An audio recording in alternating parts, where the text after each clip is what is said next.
내 이름은 이주인 시게오. 법의 눈을 피해가는 나쁜 녀석들에게 무법의 심판을 내리는 것이 내 일이다. 우리나라 경찰은 세계적으로 봐도 수준이 높다. 이 자식! 잡았다! 지명수배범 타나카! 이런... 경찰이 왜 여기? 특히 살인이나 강도 등의 흉악범죄 검거율은 선진국 안에서도 손에 꼽힐 정도다. 하지만 그런 경찰도 만능은 아니다. 멍청한 년! 죽어도 싸! 이런 위험해. 흉악범이 수사망을 피해가 결국 미궁에 빠지는 사건도 존재한다. 놈들은 이 사회 틈새에 몸을 숨기고 자기가 저지른 죄로부터 도망치려고 한다. 절대 안 잡혀. 나한텐 아직 괴롭힐 여자들이 남아있다고. 찾았다. 나쁜 놈. 그리고 추악한 범죄를 거듭한다. 하지만 놈들은 아직 모른다. 넌 영원히 여자를 못 볼 거다. 죄를 심판하는 건 법만이 아니라는 걸. 법의 단죄에서 도망친 놈을 기다리는 건 무법 세계의 재판뿐.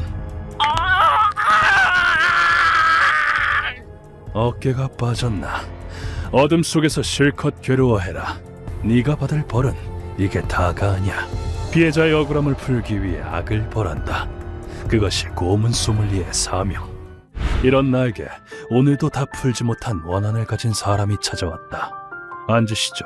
네, 이번 의뢰인은 이 40대 남성. 언뜻 보면 한창인 영업사원 같다. 어떤 의뢰를?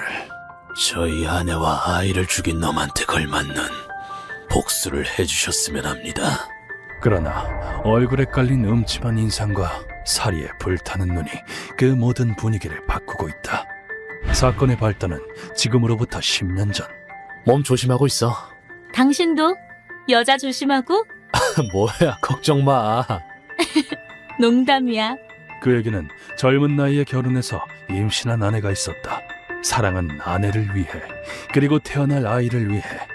우리 가족을 힘들게 할 순 없지. 조금만 더 힘내자. 또 경제적 안정을 위해 그는 뼈 빠지게 일했다. 하지만 그 마음은 최악의 형태로 짓밟히게 된다. 나왔어. 지친 몸을 이끌고 집에 돌아온 그가 처음으로 느낀 감정은 엄청난 위화감이었다. 원래 이 시간엔 집에 불이 켜져 있고 아내가 항상 마중을 나와주는데, 뭐지, 이 냄샌?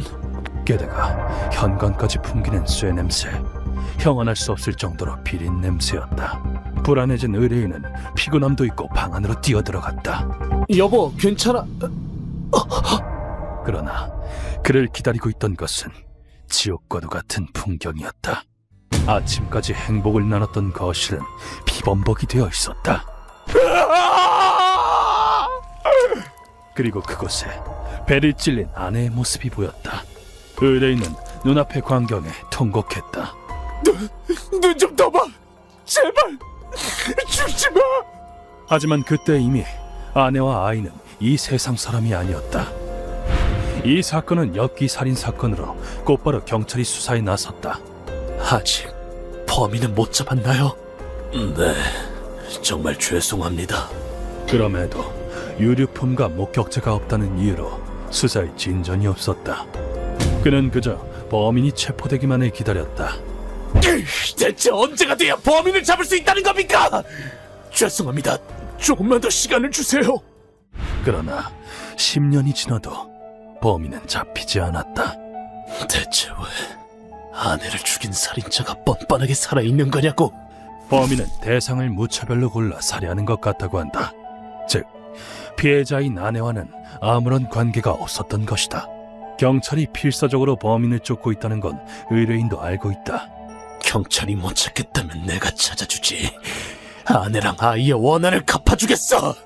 그렇지만 그의 분노와 증오는 이미 한계치를 뛰어넘었던 것이다. 범인의 단서는 제로, 임산부의 배를 가르는 이상 성욕이 있다는 것뿐. 부디 뒷세계 정보상을 소개해 주십시오. 당신 진심이구만. 그래도 그는 포기하지 않았다. 죽을 각오로 어둠의 세계에 발을 디뎌. 300만 원 드리겠습니다. 부탁드립니다. 알겠어. 그 정도 각오가 되어 있다면 인류 정보상을 소개해주지. 전 재산을 걸고 사건의 진상을 쫓았다. 그 조폭한테 소개받은 남자가 정보를 갖고 있었다. 맞다. 아는 사채업자가 옛날에 위험한 짓을 좀 했다고 했었는데 위험한 짓이라면 술자리에서 들은 거긴 하지만 임산부를 죽였다나 뭐라나. 그 이야기를 듣는 것만으로도 의뢰인은 분노와 구역질이 치밀어 올랐다. 취해서 불쑥 나온 것 같더라고. 어때? 짐작 가는 게 있나? 네, 있습니다.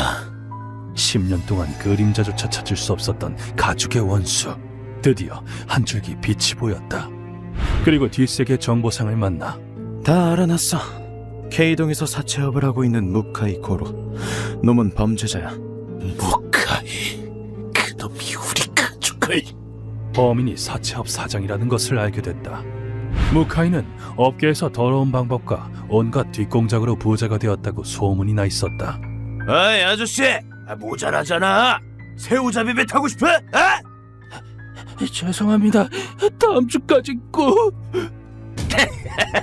아이, 웃음이 멈추질 않네. 지금은 그 더러운 돈을 모아 큰 돈을 쥐고 있지만 큰 소리 내면 죽인다. 에? 돈 어딨어? 놈이 젊었을 땐 상습 강도범이었다고 한다. 우연히 들어간 집이 당신 집이었고 큰 소리를 내서 죽였다는 것 같군. 지금 당장 내 손으로 죽이고 싶다. 그러나 상대는 사채업 사장. 의뢰인 혼자서 처리하긴 어렵다. 프로한테 맡기면 돼. 프로? 뒷세계에는 타인의 원한을 풀어주는 아주 무서운 전문가가 존재하거든. 그래서 그가 우리 사무실로 찾아오게 된 것이다. 엽기적인 수법으로 살인을 한 건 이상 성욕자의 범행으로 위장해서 수사에 혼선을 주기 위함이었던 것 같습니다. 그는 바닥에 무릎을 꿇고 내게 머리를 숙였다. 부디 아내를 그리고 태어나지 못한 저희 아이의 원한을 풀어주십시오. 지금도 매일 밤 그 지옥 같은 꿈을 꿉니다. 죄 없는 아내와 아이가 그런 식으로 잔인하게 살해당하다니. 근데 그게 고작 경찰 눈속임용이었다고. 웃기지 마. 절대 용서 못해. 의뢰인의 입에서는 오랜 증오와 피눈물이 쏟아져 나올 정도로 심한 분노가 느껴졌다. 나는 이 통곡을 무시할 수 없었다. 의뢰인분의 마음은 잘 알겠습니다. 제게 맡겨주십시오. 감사합니다. 법의 심판에서 도망쳐 나온 악을 벌하는 것, 바로 고문 소믈리의 수건이다. 사리사욕을 채우기 위해 임산부를 죽이고 시체와 아이까지 능욕하다니 짐승이 따로 없군. 이번엔 내가 짐승이 돼서 니놈한테 생지옥을 보여주마. 나한테서 도망칠 길은 없다. 살아생전 최고의 고통을 맛보여주마. 그 후 나는 의뢰를 실행하기 위해 무카이에 대한 자료를 훑어보았다. 외출할 땐 보통 경호원이 붙는군요. 이번 타겟은 만만치 않네요. 아니, 파고들 틈은 있어. 철벽처럼 보이는 경비 속의 작은 빈틈. 의뢰인의 집념은 그것을 간파하고 있었다. 한 달에 한 번 무카이가 유흥업소에 갈 때는 경호원이 붙지 않는다. 여기선 단독 행동이네요. 저런 데는 경호원이 못 가나 봐요. 이따를 노린다. 마침 놈이 다니는 유흥업소 사장이 내 지인이다. 도움 좀 받아야겠어. 우리는 놈이 유흥업소에 오기 전날 가게 쪽에 협력을 요청했다. 미안, VIP 고객인데. 너한테 받은 게 얼만데. 아이, 그리고 나도 그런 놈은 진짜 싫거든. 드디어 실행을. 놈은 예약 시간에 맞춰왔다. 아이, 왜 이렇게 안 와? 오늘은 그런 컨셉인가? 내가 준비한 함정인 것도 모르고 천국행을 기대했겠지만 공교롭게도 이번엔 아니다. 이 심판의 날을 그렇게 기다렸나? 오늘 이놈이 갈 곳은 지옥이다. 경호원이 눈치채지 못하도록 가게를 빠져나와. 준비 다 됐습니다, 선생님. 수고했다, 루카와. 놈을 고문실로 옮겼다. 준비도 다 됐겠다. 이제 정신을 차리게 해볼까? 일어나, 이 새끼야! 이 상태로 숙면을 하다니 정말 어이가 없군. 이 새끼들이 무슨 짓이야? 심판의 날이라고 했을 텐데 아니면 뭐 한 짓이 너무 많아서 뭔지 모르겠나? 보아하니 꽤 더러운 방법으로 여기까지 온 것 같던데 10년 전에 임산부 죽였지? 뭐? 난 몰라. 경찰이 시켰어? 이미 다 알고 있다. 솔직히 말해. 그럼 증거를 대봐, 증거를. 뭐 CCTV라도 있어? 네놈의 그 동태 눈깔이 증거다. 뒷세계에선 말을 함부로 하면 안 되지. 나쁜 놈들은 이빨만 있으면 허풍을 떨고 다녀서 먼저 다 뽑아버렸다. 네놈은 죄도 없는 여자랑 아이를 죽였다. 피해자랑 유족들한테 미안한 마음은 드나? 그 여자가 전혀 없다니까 그렇지. 그년이 잘못한 거라고. 놈의 대답에선 미안함이라곤 조금도 느껴지지 않았다. 역시 이놈은 뼛속까지 썩어 빠졌다. 네놈은 인간도 아니야. 인간의 가죽을 쓴 짐승 새끼지. 루카, 네, 선생님.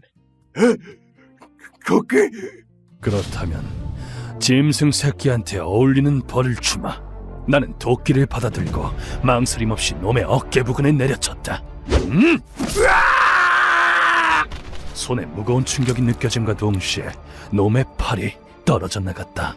오른팔을 완전히 베어냈으니 그 자리에서 쇼크사에도 이상할 게 없다. 선생님, 말씀하신 대로 강심제를 주사해놨습니다. 그래. 하지만 이 정도에서 죽으면 쌓인 죄값을 다 치를 수 없다. 아, 맞다. 너 지금 돈 있지? 지금은 없는데 맨몸이라. 돈이 왜 없어? 이놈의 논리 들으면 돈 없는 사람은 죽여도 되는 거겠지. 그렇게 남은 팔다리를 베어버린 뒤 놈의 사이즈에 맞춘 병에 던져 넣었다. 흉측한 오브제가 됐군. 그리고 뚜껑으로 목을 고정해두면 장식품이 완성된다. 이 고문은 중국 유일의 여성 황제였던 즉천무후가 황후였던 시절에 라이벌에게 행했던 것이다. 뼛속까지 취하게 해줄게. 생애 마지막 술. 마음껏 맛봐.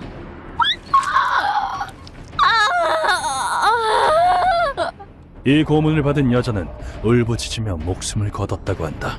여기서 적절한 조치만 취해주면 이 엄청난 고통 속에서 며칠은 살 수 있다. 에이씨, 죽기 싫다고. 죽기 싫어. 그래? 죽기 싫어? 네가 죽인 여자랑 뱃속의 아이도 그랬을 텐데 네 놈은 더 아파도 싸. 살려달라고 해봤자 안 들어줄 거다. 절망 속에서 고통받아라. 결국 무카이는 4일 뒤에 죽었다. 아픔과 절망 둘 다 뼈저리게 느꼈겠지. 놈한테 어울리는 마지막이었어. 네. 의뢰인이 10년 동안 받아온 고통에 비하면 이것도 가벼운 것 같지만 의뢰인에게 의뢰를 완료했다고 했더니 한 통의 편지를 보내왔다. 세상에 남아있던 마지막 미련이 사라졌습니다. 덕분에 걱정 없이 아내와 아들을 만나러 갈 수 있겠어요. 그렇군. 그는 암 말기여서 살 날이 얼마 남지 않았다고 한다. 내가 한 짓이 선이라고는 할 수 없다. 어떤 이유에서든 살인은 나쁜 짓이니까. 하지만 이렇게 해서라도 누군가의 미련이 사라진다면 의미가 있지. 그렇게 된 이상 나는 이 피투성이의 길을 계속 걸어갈 것이다.